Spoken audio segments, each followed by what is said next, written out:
welcome. So we have here tonight with us is Yat from Outblaze. And let's get started because I have a lot of questions here, but you will have the chance to ask your question after the event. So, I'm sure everyone here knows a lot about Outblaze and Yat, but when I ask you what Outblaze is, you will tell me, oh, it's an enterprise company, and half of the guys here will say, oh, it's a game company. So, the most amazing thing that you probably heard about Outblaze is in 2009. Correct me if I'm wrong. Outblaze has a messaging platform that got acquired by IBM, and now, from what I understand, you guys are focused on building games now. So, what's the transition of moving from an enterprise company into a game company, or is that always part of your company? Tell us about that.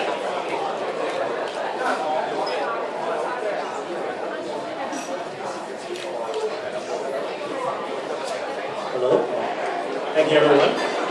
Glad to be here. So, to your question, when we started Outblaze, we actually were, as is typical in the startup world, we actually started gaming back in 2000. We were meant to do type of games, which you might have heard of, titles like Pro Soccer or and the reason we did that is because back when we started Outblaze in 1998, we had a lot of customers, but we had no revenue.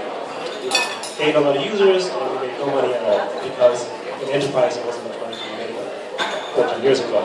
So we decided to make gaming as a way to sell to any people who were using the email product and the messaging products as a way to generate revenue. So that's how we started.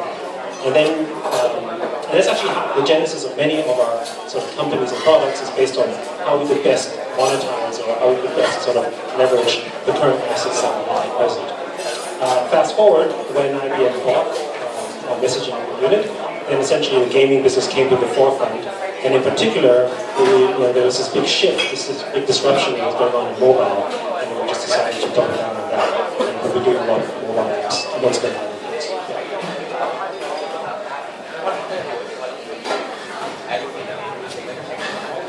So it's a pretty big change from going from doing enterprise application to games. So, how many people are involved in the decision making? Like, how are you the only person say, hey, now I love games, I like to play games, so now I'm switching over. So, is that always something that your team, your engineers, or product managers always have in mind that one day we have to build a game company? No, I mean, in some ways, when you run a business that's changing, it's probably always good that it's slightly dictatorial. So no, not too many people were particularly involved in the decision.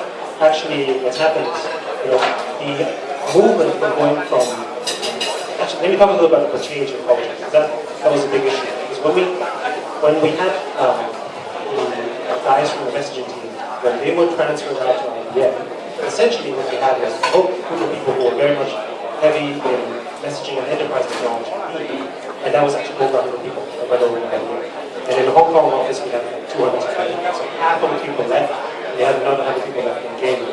So we had to quickly fill up those 100 people as we doubled down on messaging, gaming. And having all of those people in there basically caused some culture change. Because essentially half of the team that's coming in there has not worked there before, and we're basically just growing really quickly, which is sort of a typical startup issue. When you try to grow fast in business, you're hiring all these people, you take a chance in terms of changing the company culture completely. And in terms of the decision making, basically, we decided to go in consumer. It was less of a decision based on let's go gaming. It was more of a decision to say we were kind of we were doing a lot of business selling B2B, which is makes money. But the problem is that we were also beholden to the typical 80-20 rule, as in 80% of revenue came from 10 or 20% of the customers. So we wanted to move away from that. And when we had some additional capital to invest more heavily in direct consumer business, gaming was one of those elements. So, to answer your question, we didn't really go into gaming per se, just ended up that the consumer side for gaming was most attractive when we went into that space. So you talk about culture change. How do the engineers feel about that? Because I would assume that it's a pretty different kind of skill set, and also you probably need much more. So you bring in a lot of new people. How do your team integrate? How do they get along? How do they switch over in terms of skill sets and mindset? So it was very challenging, of course, changing people from a certain perspective that they had. But there were two kind of things that were changing in our business. It wasn't just the fact that we were introducing a whole bunch of new people and a whole bunch of people were leaving as well. There was also a little bit of the fact that the industry was changing too. Because before, even the gaming business was moving was heavily in MMOs or console games like that. We're talking 2008, 2009. Game development and product development was a 12 to 18 month cycle. It was fast versus a 2 or 3 years for some of the big titles. And income with the Facebook gaming and then mobile gaming, suddenly you had to make progress in 3 months or you were dead. So the whole rapid development cycle was culture shift, and frankly, it wasn't suitable for everyone. So as a result, of course, there were some changes that we had to do. And as for when we did the transfer, a lot of people who moved to IBM, there were, of course, we didn't design the business to be split up. The messaging group, the content guys were all working together. So we basically had to sort of segregate the people who we thought would fit better in IBM and the people who we thought would fit better with us. But that is not an easy decision because, of course, people are mechanical. Feelings, emotions, they have sort of possibly misgivings about, well, why didn't I go to IBM? Or why did you move me? And so all these things that we had to overcome. And it was sort of an interesting time, but we learned a lot from it in terms of people management. And it required a lot of my personal time with many of the guys to sort of coach them through. And now I think things are moving well, but it was a big transformation that we had to go through in 2009. So a lot of people here are actually first-time entrepreneurs, and for entrepreneurs starting a business, one thing that the hardest for them is to get customers. But you start as an enterprise, more focused on enterprise applications. Does that help you in any way in terms of building a sales channel or getting partnership or even funding? So first, maybe get back to the funding. When we started in 1998, there was no funding really available for us because technology in Asia wasn't such a big deal. So the group is actually not venture funded at all. It's been private all this time.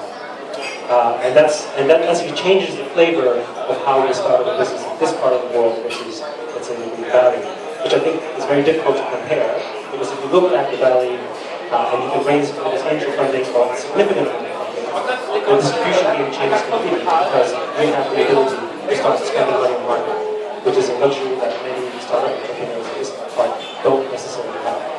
And so enterprise is one of those areas, B2B that is, that works quite well. And you can see this today in Hong Kong, that quite a few companies are very service-oriented for that reason. Because a customer will pay you money for the service, you get to, and it makes sense because you can have a staff that you can pay for, that you can essentially pay for and educate and train at the same time. Which is kind of how we started. When we were a B2B business, we grew that way. We had first B2B customers, and they paid us money. We built a team. We kept them with us for a long time. As a result, we were able to retain the core expertise. And from that, we were able to then start evolving to consumer. But the sort of time lapse of getting to B2B to a stage where you can be independent consumer is something that takes many more years. 5, 6, 7 years. Versus, let's say, a sort of a hyper-rapid consumer startup that has a lot of venture capital, you could get there within 1 or 2 years. But the cycles are different. And I think there's no right or wrong, it's just a different kind of event. How is it different in terms of sales and marketing? Because for software that you sell to companies, you probably have to have a big sales team. And how does the composition of the sales and marketing efforts there? How do you spend, in your opinion, most effective in getting in the consumer space? What's the best way to get customers? Well, so to go back onto the B2B question first, as an entrepreneur, you're the salesperson. There is no other salesperson. Because you know the product best, you understand it, you know exactly what the needs are, and your passion and your interest in what you're selling will drive it. If you have a real passion in the product, it's not just infectious for your own Kool-Aid and your team, but it's also for the people you're selling it to. Because if other people listen to you and say, he really likes his stuff, he knows his shit, and he's passionate about it, then maybe he's onto something and I'll give him a try. And people want to give people a try, provided you give him enough motivation to do so. So I think that's, in terms of sales, especially when you start out, don't think about 10, 20 salespeople. Think about becoming a good salesperson yourself. And then after you've got the kinks ironed out, you can then start hiring salespeople to largely emulate you until they get to a point where it's mature enough. Now on the consumer side, it is, there's a few ways. Today, you have, every time there's a disruption going on, I think that's the best time to start a consumer business.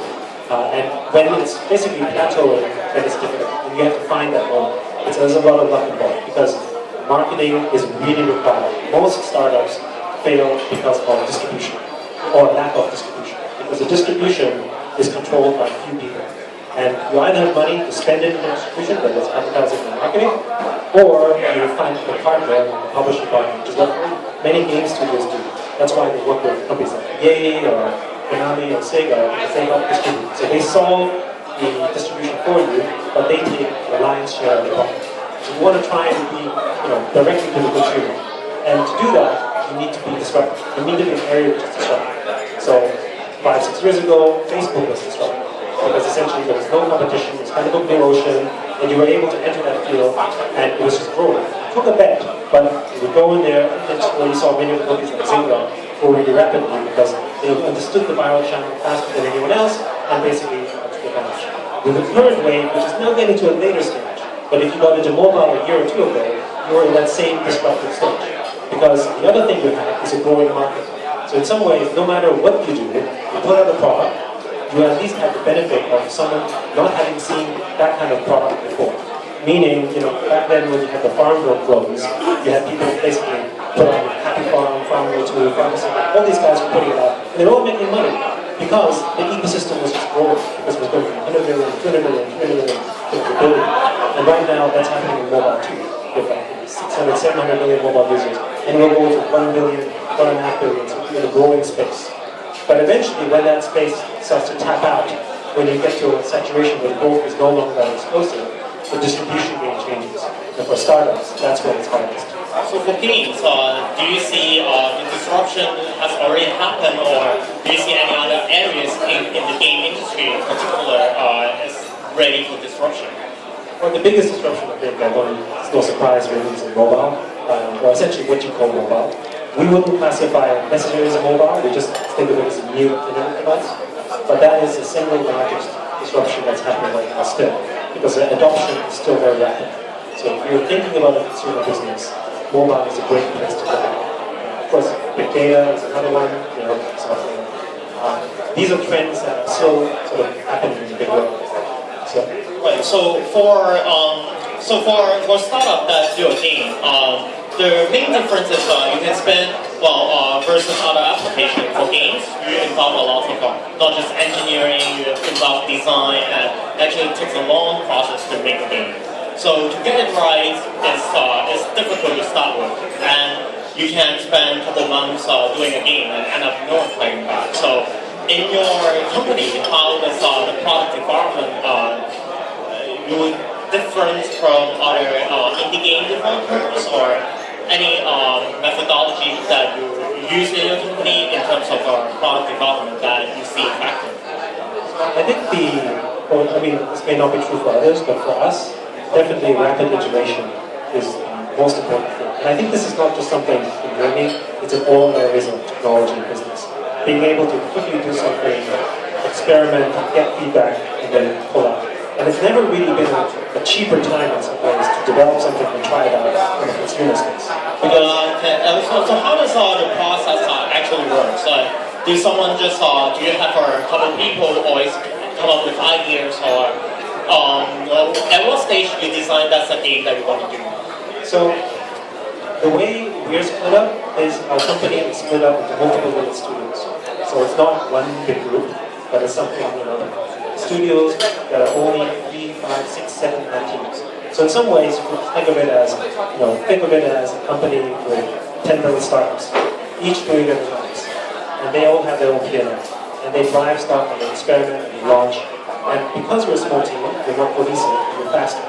When you have a product that's sticky, which we found with some of our apps, and really has traction, then you can start investing more heavily into it, and putting more production and so on. It doesn't mean that you don't have a nice looking app, or a nice quality sort of game, but you can experiment with immediate feedback. And these days, with data and analytics, you can get feedback in real time, which again, you couldn't do before.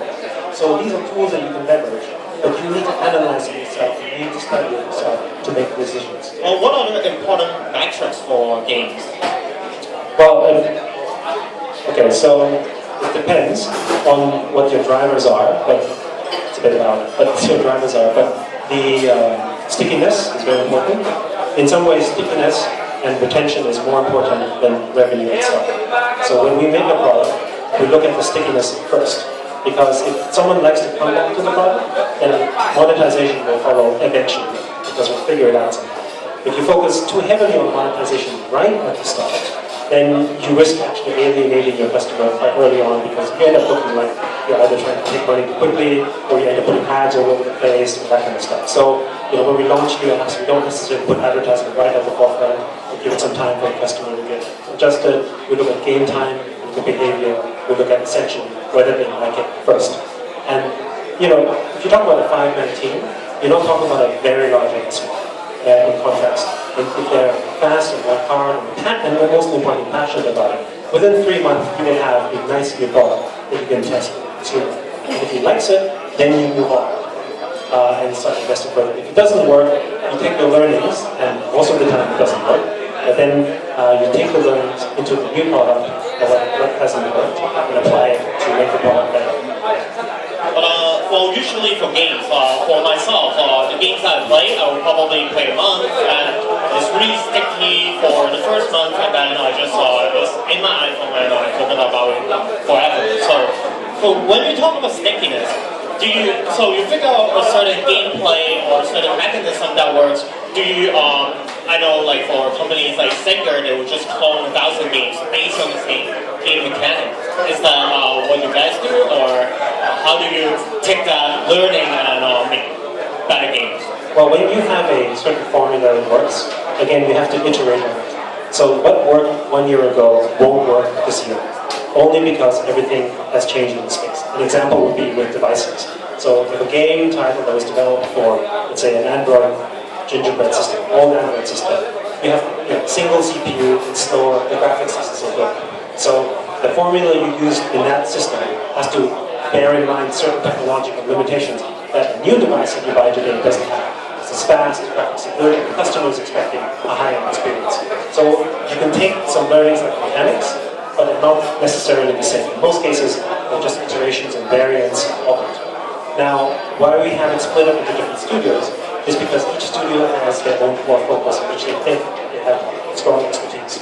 And in many ways, it's driven by the individual as to what they're passionate about. Whether it's someone who's passionate about fighting games, someone who's passionate about time management, somebody who's passionate about defense titles, they end up leading it. Because they play these games all the time anyway. You don't have to educate them in terms of why this is good or not. You bring in their own intuition into it somehow. And then, of course, they use metrics and analytics to try to better understand it. But it's much easier to get a good product if someone who loves what he does than to have someone do it who's just doing it because it's a job. And so the core producers are essentially all hardcore gamers, really. So for consumer application, the most important part is the user acquisition. So for you, what are some techniques or marketing or PR that you use that are really working for you? So first, PR doesn't work, in most cases.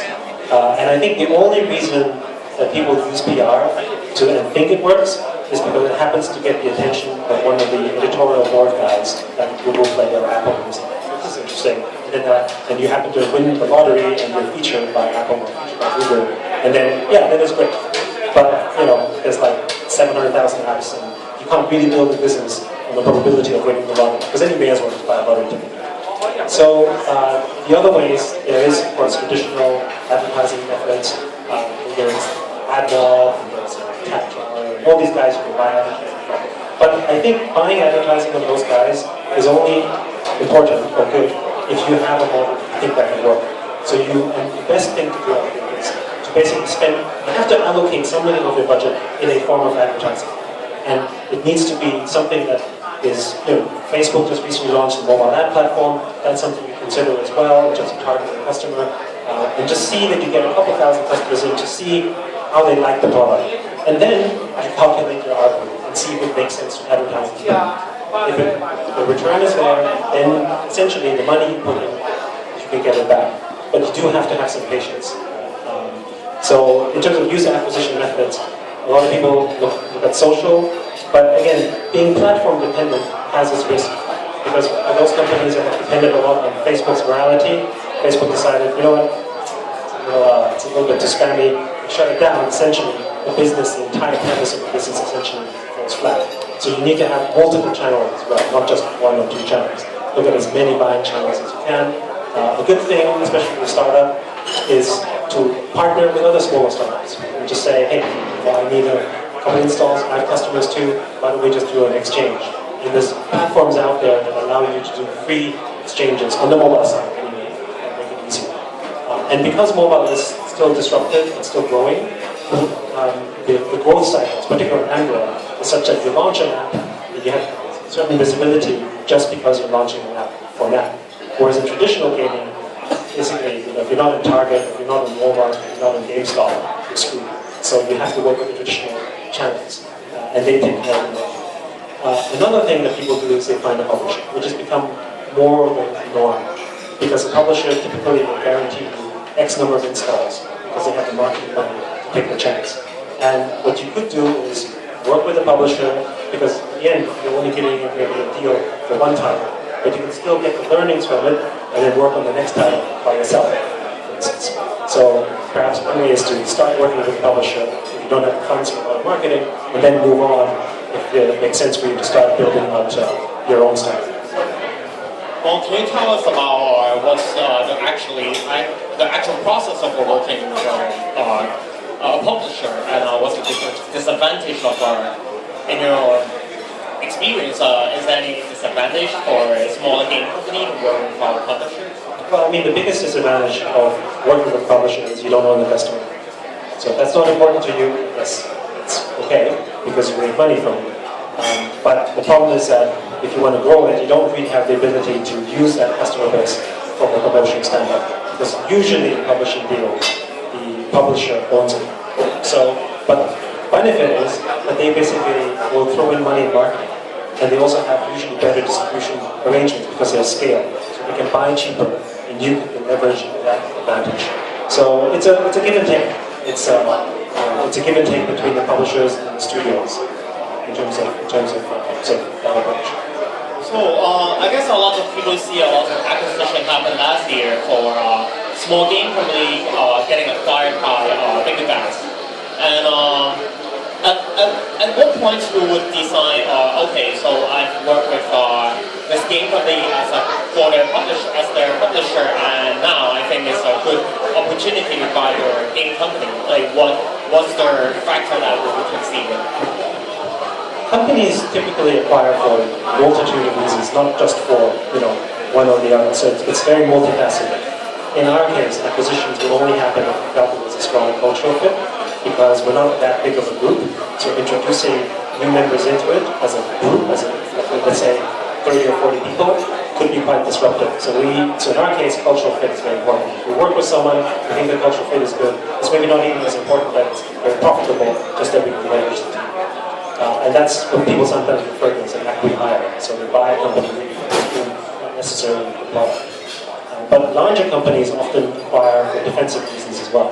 So if there's a product that really is disruptive, a product that might challenge or allow another competitor, another larger competitor, to take advantage of that kind of, for instance, the reason why Singapore or something, then they end up acquiring or spending essentially a lot of money buying a company to make sure that others cannot get in. For the same reason Instagram was acquired by Facebook, so that no other competitor can go in and take away what could be Facebook's core in mobile. So those are the defensive type acquisitions. And they're not based on revenues, and they're based on sensible multiples, they're just based on paranoia. So essentially, it's the fear more than anything. And that's another big factor of driving. And then of course, ultimately, it's about, the other one is just a sensible acquisition based on profit, PE multiple, public company. You generally acquire lower to your PE multiple, so then it's accretive to your earnings and your investors are happy. And you just do it really as a stock play. And so those are typically three popular reasons why people do acquisitions, and it depends on your target. So have you invested in any local game companies or startups in Hong Kong that guys here can have a chance? So we have. We've made a number of investments, not just in Hong Kong. We have a group called Outblaze Ventures that has invested in over 15 different companies. A few of them in Hong Kong, one of them in gaming. It hasn't worked out, but it's the nature of investing. So I mean, we always look for interesting opportunities, but we are not the kind of investor that we put necessarily millions of dollars in. It's more sort of an angel style. Sometimes we put more, but it depends on the style of the business. So what the company that you just mentioned, why the deal doesn't work out for you guys? So I think at the end it was a Facebook app making type of company, and I think what happened. I think two reasons. One, we were late to the Facebook game, so we didn't, we kind of, in part because of the acquisition, in part because we didn't pay enough attention to it. Facebook just came and just kind of changed the gaming segment for us completely, while we were still sort of meddling in those console games. And so we thought through acquisition we would go and quickly get into the space. But then Facebook changed pretty rapidly too. So in some ways, that company had the right idea, but the market changed so rapidly that essentially what was right 6 months ago was wrong now. And the ability for that company to adjust itself quickly is hard. Because one of the things that happens with startups, and we were guilty of it as well, is once you make an investment, you put and this was not a sort of young startup. It's been around for 3 or 4 years. I won't name any names. But what happened was they were so invested in the product that they loved so much that it was difficult for them to say, that's it. It didn't make sense, we have to move on to something new, because you invested so much. And investment doesn't just mean money, it's time, it's emotional, it's your passion, and to be told that that's not going to work. And at the end, the company had to shut down because we couldn't, there was just no support for it. So it was too bad. It was a good team though. And they all went on and started new things, and some of them started mobile app companies, and it's doing reasonably okay out of that. So if I go to some major tech blogs and search Outblaze, usually the name that came up is Animoco. So what's the relationship of this company to Outblaze, and there's also tons of other companies that seems to have a relationship with Outblaze. Tell us about how you guys related to each other. So in the case of Animoca, it was basically a company that was spun out of Outblaze. It was kind of, think of it as a kind of labs type of project. We used expertise more in gaming. Originally it was doing educational apps, more as a hobby. It's an interesting story about Animoca because we started making apps in 2009, and it was really based on a need. The need was, many of us, including myself, had young children, and we needed a way to keep them busy.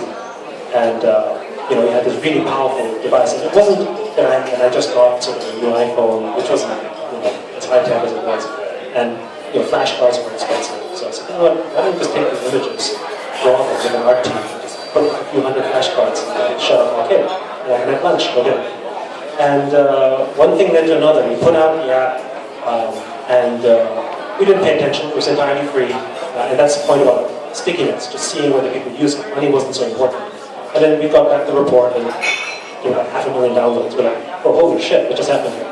So that kind of was the beginning of looking into it. And then for the first year, we only did education, partially because that was what we thought was the focus. But one thing led to another, and then we started saying, well, we have the cable expertise, and we can move it into mobile. But there was also this challenge of that shift, because people who were doing console games, asking them to make mobile games was kind of like saying, you're a you're just a major engineer that's doing this gazillion-dollar project, and now you're doing these $50,000 to $100,000 mini projects. It feels like a demotion for them, even though it isn't, but it feels like it to them. So that shift was a challenge, and having to sort of educate them to move into sort of this new disruptive space. Yeah. So the interesting thing about Animoca is it seems a lot of titles are only on Android. Do you specifically just focus on developing games for Android to avoid all those competition on iPhone, or is that a strategy that you guys are using? So at this point, the main reason, and so going back to the Animoca story, when we spun out, basically that one we got some venture funding by itself, and we grew up that business because essentially the mobile app space was what we saw the next space. But the reason we focus on Android in large part is because it is the fastest growing segment, and it is not as competitive. And again, when I talked about sort of going after the blue ocean, when we entered into Android, not very many people were doing Android. Of course, everyone's going into Bay, but if you look at the growth cycles of Android versus iOS, you know where it's going to be. And to me, I see history repeating itself a little in the sense that iOS doesn't have the ability or willingness to disrupt itself in terms of its margins, and so will remain a nice high-end platform. Whereas Google is, with Android, it's going after a much larger segment, and there's already more active users on Android anyway than iOS, and it's growing at a faster ratio, 3 or 4 times. So that's part of it. The other one is Asia. Asia is a much stronger Android market. That's where we are as well. I mean, even though we have customers in the US, it's a third of our business, a huge chunk of our business comes from Korea and Japan. And for many structural reasons, including the fact that Samsung is a Korean company, Android is just much more important in this part. And maybe one thing I will say, choosing between an operating system is no different, I think, these days, or platform, than choosing to do business in a country. And so if you want to do business in China, you have to focus really on it. If you want to do business in the US, you have to focus on that market as well in a very sort of dedicated way. And that's no different with platforms, whether it's Facebook, iOS, Apple, or potentially Windows. Maybe not really. But anyway. Right, so you just mentioned Windows, and there's a lot of haters here, but what do you see that platform as a new disruptive game platform, or what do you think? I am hoping that Windows will do well, because I think it's healthy for the ecosystem to have a very strong third player. But the jury is going to be out whether it can actually succeed. Because Apple is actually, Microsoft is really trying to disrupt itself. And it's going through a little bit of Apple envy right now, which is necessarily the best thing, because just trying to copy someone else is hard. So they need to try to sort of use that amazing engineering resource and talent that they have to try to be quite different. It's daring, no question. But again, it's hard to count out Microsoft. Huge cash watchers, the core business is very, very strong. So if you look at, for instance, how they entered the Xbox market with what was arguably a very crowded space in the gaming segment, they went in and they dominated too. So you can't just count them out. Right? So we will, for instance, be looking at this platform more seriously. There are a few small things there, but we're going to take a wait and see. But from a startup